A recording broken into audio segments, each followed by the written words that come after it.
ஆவியில் கலந்தவளை, என்னுள் வளர்ப்பவளே, என்னை வளர்ப்பவளை, உன்னை வணங்கிடவே உலகில் பிறப்பெடுத்தேன் என்று சொல்லி அற்புதமாக நடைபெற்றுக் கொண்டிருக்கக்கூடிய ஏற்பாடுகள் செய்து நடத்தி கொண்டிருக்கும் விழா குழுவினருக்கும் இந்த பட்டிமன்றத்தின் நடுவராக வீற்றிருக்கக்கூடிய மரியாதைக்கும் போற்றுதலுக்குரிய ஐயா அன்புத்துறை அவர்களையும் முதற்கண் வணங்கி, எதிரணியில் இருக்கக்கூடிய இதற்கு முன் பாடி சென்று அமர்ந்திருக்கக்கூடிய ஐயா பாகவதர் அவர்களையும், அதற்கு பக்கத்தில் இன்னும் பாட இருக்கிற எல்லார் ஈஸ்வரையும் வணங்கி,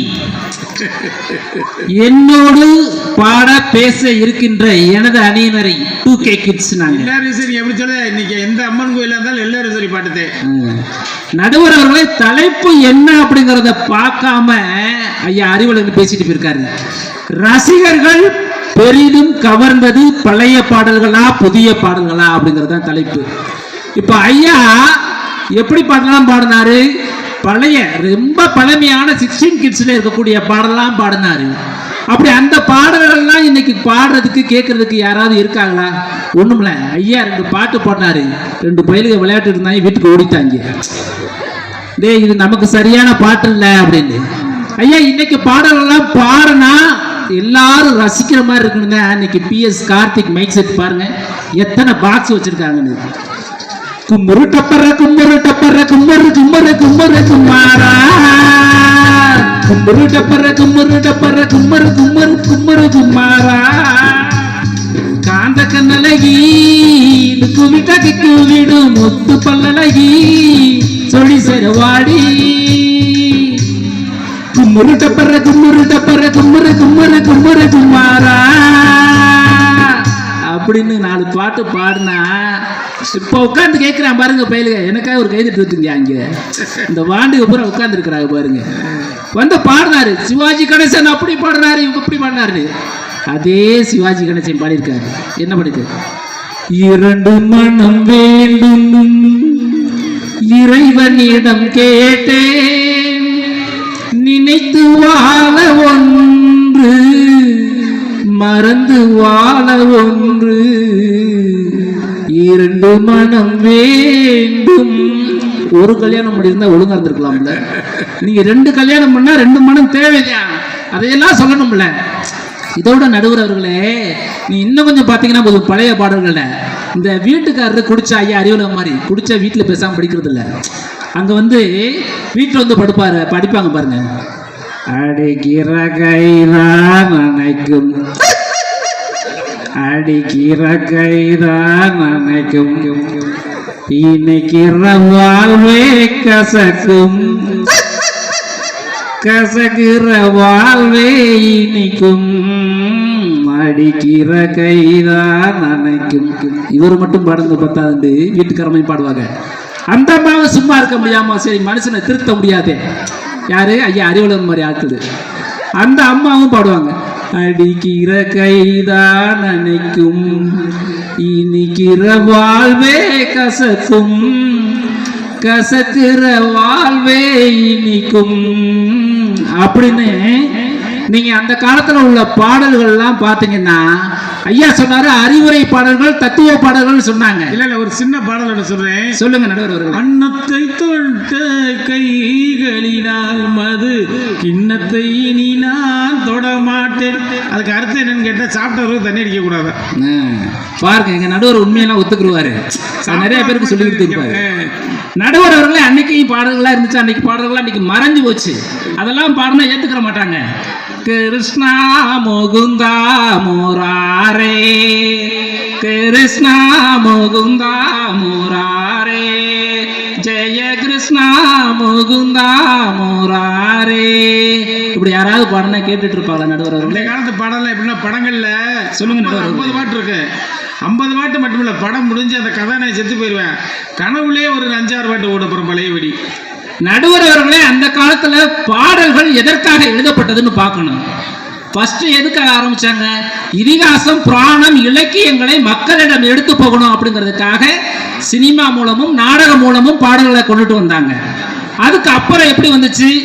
நம்மளுடைய சுதந்திர போராட்டத்துக்காக புரட்சிகளை உருவாக்கணும் அப்படிங்கிறதுக்காக நிறைய பாடல்கள் கொண்டுட்டு வந்தாங்க. அதுல ஒரு சில பாடல்கள்லாம் பார்த்தோம் அப்படின்னு சொன்னா நம்ம நஞ்சையுண்டு புஞ்சையுண்டு பொங்கி வரும் கங்கையுண்டு பஞ்சம் மட்டும் இன்னும் இங்கு தீரவில்லை எந்த பாரதத்தின் சொத்து சண்டை ஓயவில்லை இது காடா இல்லை வெறும் நாடா அட கேட்க யாரும் இல்லை தோழா. இது பழைய பாட்டு இல்ல உங்க பாட்டு இது. ஆமா ஆமா இதெல்லாம் வந்து ஒரு 70 நாங்க எப்படி பிரிச்சிருக்கோம்னா நடுவர் அவர்களே நாங்க 2K கிட்ஸ் அப்படி நீங்க எல்லாம் 60 கிட்ஸ் நடுவர் அவர்களே இந்த 2000க்கு முன்னாடி.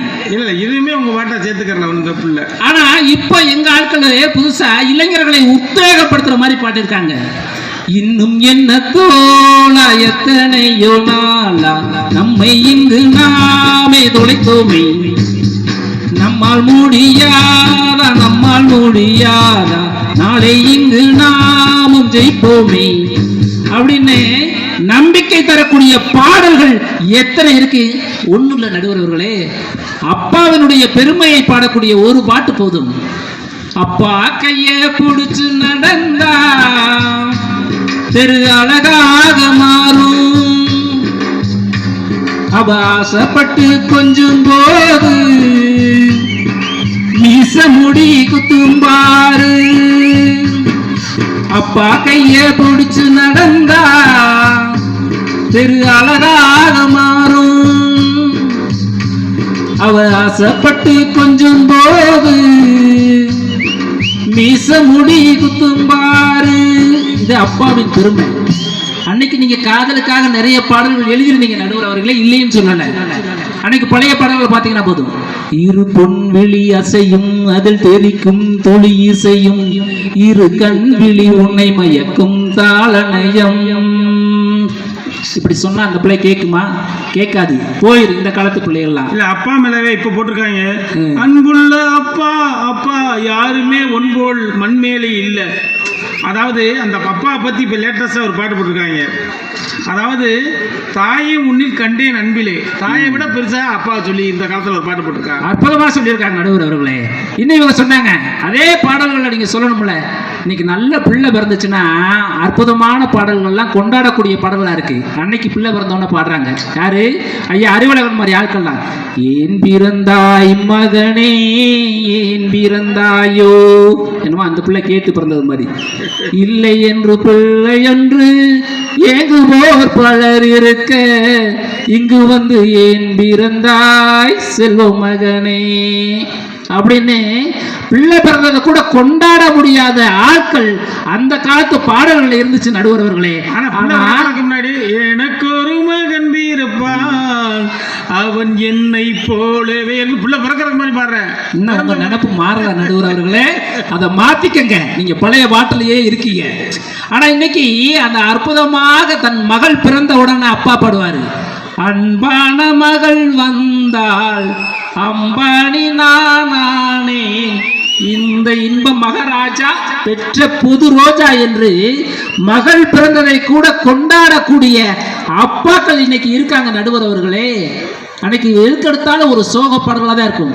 எப்படி வீட்டுக்காரமா சண்டை போட்டா ஒரு சோக பாடல், வீட்டுக்காரமா கோச்சிட்டு போனா ஒரு பாட்டு, வீட்டுக்காரமா சேர்ந்தா ஒரு பாட்டு, அது மாதிரி காதலியில தோற்றால் ஒரு பாட்டு. காதல் தொட்டுதோன ஈரமான ரோஜாவே என்னை பார்த்து மூடாதே கண்ணில் என்ன சோகம் போதும் ஏங்காதே என் அன்பே ஏங்காதே. இது அந்த காலத்துல பொறுமை இருந்துச்சு. நாங்க இப்ப இந்த காலத்துல பாட்டு போட்டிருக்கோம். அட்ரா அவளை குத்ரா அவளை அவ தேவையே இல்லை. லவ் பண்ண பொண்ணு சரியா வரலன்னா விட்டுட்டு போயிடணும் நடுவர் அவர்களே. அதை பிடிச்சி தொங்கிக்கிட்டே இருக்க கூடாது. இன்னும் நீங்க எல்லாம் உங்களுக்கு இன்னும் கூடுதலான ஒரே ஒரு பாடல் சொல்றேன் பாருங்க நடுவர் அவர்களே. நீங்க 5 வரி 10 வரி பாடலாம் இல்ல, இன்னும் திருவள்ளுவருக்கே சவால் விட்ட ஆளு எங்க புது கவிஞன். ஒரே ஒரு வரியா, ஒரே ஒரு வார்த்தை வரியா அப்படிங்கிற ஒரு வார்த்தையை மட்டும் போட்டு ஒரு பாட்டு எழுதியிருக்கிறாங்க. வரியா வரியா, அந்த வரியா வரியாங்கிற வரிகளுக்கு இடையில எத்தனை அர்த்தம் இருக்கு நடுவர் அவர்களே. கடைக்கு போறேன் வர்றியா, படம் பார்க்க போறேன் வர்றியா, பள்ளிக்கூடம் போறேன் வர்றியா, சேர்ந்து சுத்தி பார்க்க போவோம் வர்றியா வர்றியான்னு ஒத்தை வார்த்தையில எங்க கவிஞன் பாட்டு எழுதியிருக்கான்னா அதை மறுக்க முடியுமா? போல பாடல்கள் இருக்கணும். ஒன்றும் இல்லை, இப்போ நம்ம இந்த அழைப்பதில் பாருங்க 3 ஆனா 4 ஆர்கெஸ்ட்ரா. இன்னைக்கு இதே இதில் ஐயா அறிவழகன் மாதிரி ஆட்கள் வந்து இன்னைக்கு சாட்டையில் அடிச்சுட்டு ஆடுவார்னு சொல்லியிருந்தா இன்னைக்கு கூட்டம் எப்படி இருக்கும்? அதை அவளோடு எதிர்பார்த்து கொண்டிருக்கும் சரளா அம்மாவின் அற்புதமான நடனம் இன்னும் சற்று நேரத்தில் அப்படின்னு சொல்லி பாருங்க. தானே சொல்லிட்டு இருந்தாங்க, எப்ப ஆர்கெஸ்ட்ராவா மாறுச்சு அப்படின்னு சொல்லி அப்படி கூட்டம் குமே. நடுவர் அவர்களே, இன்னைக்கு இருக்கக்கூடிய இளைஞர்களுடைய ரிங்டோனா பார்த்தாலும் சரி, சாட்ஸ் பார்த்தாலும் சரி, புது பாடல்கள், புது புது கவிஞர்கள் வந்து கொண்டே இருக்கிறார்கள். நிறைவாக ஒன்று சொல்றேன், நாங்க பாடல்கள்ல மட்டுமல்ல நடுவர் அவர்களே, எங்களுடைய படங்களின் வரிகள் கூட, படத்தின் பெயர்கள் கூட துணிவு, வீரம், விவேகம் என்று சொல்லக்கூடிய வகையிலே படங்களின் பேர் கூட தன்னம்பிக்கை இளைஞர்களை ஊட்டது என்று சொல்லிக்கொண்டு ரசிகர்களின் மனதில் பெரிதும் கவர்ந்தது புது பாடல்களே என்று நல்ல தீர்ப்பு வழங்குவீர்கள் என்ற நம்பிக்கையோடு உங்கள் அனைவரின் கைதட்டலோடு விடைபெறுகிறேன். நன்றி, வணக்கம்.